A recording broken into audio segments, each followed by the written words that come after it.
आळेफाटा नगरीत आपला व्यवसाय थाटण्याचा विचार करताय तर मग आता चिंता कसली? स्वप्नपूर्ती हाईट्स भाडे तत्वावर घेऊन येत आहेत गाळे व ऑफिसेस.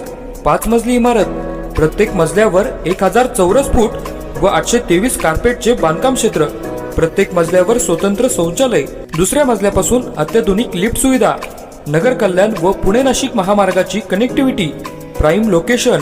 अधिक माहितीसाठी संपर्क सुरेश आर शिंदे 8169 48 68 39. तर मग विचार कसला करताय?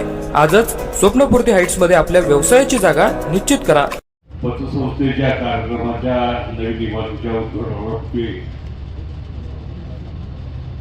माननीय लोकप्रिय खासदार अमोलजी कोल्हे साहेब, तालुक्याचे लोकप्रिय आमदार शरददादा सोनवणे, बाळासाहेब दांगट, माजी आमदार अतुल बेनके गेले आणि कारखान्याचे चेअरमन सत्यजित दादा हे या ठिकाणी उपस्थित होते. व्यासपीठावरचे सर्व मान्यश्रेही, खरं वास्तविक मी या व्यासपीठाच्या मागे उभं राहून बोलायला पाहिजे होतं, परंतु माझी वेळ अशी आली की यांच्या पुढे राहून बोलायची वेळ आली. असो, अतिशय उत्तम पद्धतीने हा कार्यक्रम यांनी आयोजित केला आणि पतसंस्था आहे. जेवणचं भाषण मी बारकाईने ऐकत होतो. तुम्हाला सगळ्यांना माहिती आहे, विशेषतः हे 2 दिग्गज या ठिकाणी जे बसले त्यांना माहिती आहे की या महाराष्ट्राचा कलेश आल्यानंतर चव्हाण साहेबांनी त्याच्या अगोदर काळापासून सहकाराची चळवळ या देशामध्ये कैलासवासी वैकुंठराव मेहता आणि धनंजयराव गाडगीळ या दोघांच्या विचारातून निर्माण झालेली चळवळ ही यशवंतराव चव्हाणांनी हातात धरून फोपस समाजातल्या सामान्य शेतकऱ्यांपर्यंत नेली. हे तुम्हाला मला विसरून चालणार नाही. पण त्याच्यात दादा आले, वेगवेगळे मुख्यमंत्री आले, या सगळ्यांनी या सहकार चळवळीला मोठ्या पद्धतीने सहकार्य केलं आणि त्याच्यात हा एक छोटासा अंश म्हणून आपल्या बेले गावामध्ये मातीच्या देवळासमोर आलेला आहे. तो प्रामाणिकपणाने चालवतात का हा खरा महत्वाचा आहे. कारण अर्थसंस्था या संस्थेला शिस्त असावी लागते.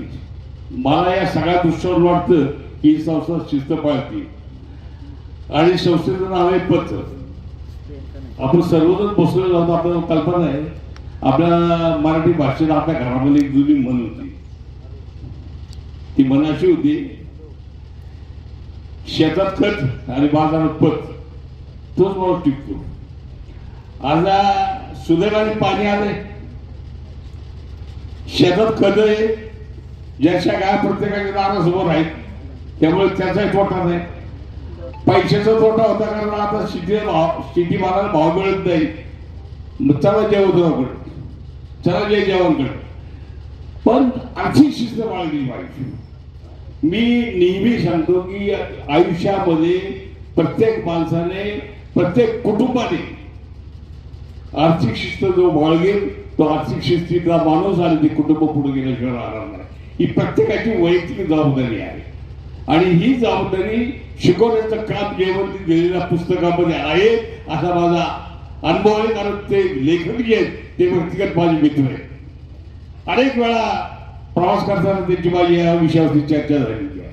तेव्हा एका सुंदर कार्यक्रमाच्या निमित्ताने जेव्हा जास्त भाऊक नका होतो म्हणून मी सांगतो, जबाबदारी खांद्यावर घेतली. तुम्ही जबाबदारी खांद्यावर जी घेतली, मामा मला आठवतात शाळेत असतात आणि तुमचे वडील बाळासाहेब यांच्याबरोबर मी काम केलेले, तुमचे चुलते ॲडव्होकेट निवृत्ती घोडके यांच्या खांद्याला लावून मी काम केलेलं आहे.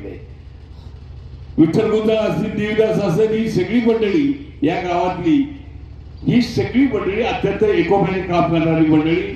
तेव्हा या संस्थेच्या निमित्ताने अनेक चेअरमन होऊन गेले, अनेक डायरेक्टर होऊन गेले. या सगळ्यांना श्रेय देतो. कोल्हे साहेब, आपण आज या ठिकाणी आलात,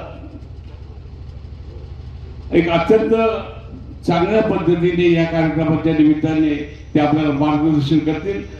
शरददादा स्वतःच फील्डवर आहे. फील्डवर असणं म्हणजे एक विधानसभेच्या फील्डवर आहे आणि एक लोकसभेच्या फील्डवर आहे. देशातल्या प्रश्नाला सुद्धा हात घालण्याची ताकद जुन्नर तालुक्यामध्ये आहे आणि राज्यातल्या प्रश्नाला तालुक्यातल्या प्रश्नाला सुद्धा हात घालण्याची ताकद आपल्या विधानसभेमध्ये आहे. या संपूर्ण ताकदीचा संगम होऊन या जुन्नर तालुक्यामध्ये चांगले दिवस यावेत अशा प्रकारची इच्छा या ठिकाणी व्यक्त करतो. जेव्हा तुम्हाला मनापासून धन्यवाद देतो आणि धन्यवाद याच्यासाठी देतो की एक आर्थिक शिस्त तुम्ही या परिवाराला लावली. या जय जवान पतसंस्थेला पण एक विनंती आहे तुम्हाला की तुमचं डायरेक्टर म्हणून मला बरंच माहिती, तुमचं संस्थेचं नावही मी पाहिलेलं आहे. जय जवान याच्यातला दर 5 वर्षांनी जेव्हा निवडणूक येते ना, देशमुख साहेब तुम्हाला सांगतो यांना एक माजी सैनिक या पतसंस्थेच्या डायरेक्टर बोर्डवर घ्यायला लावा.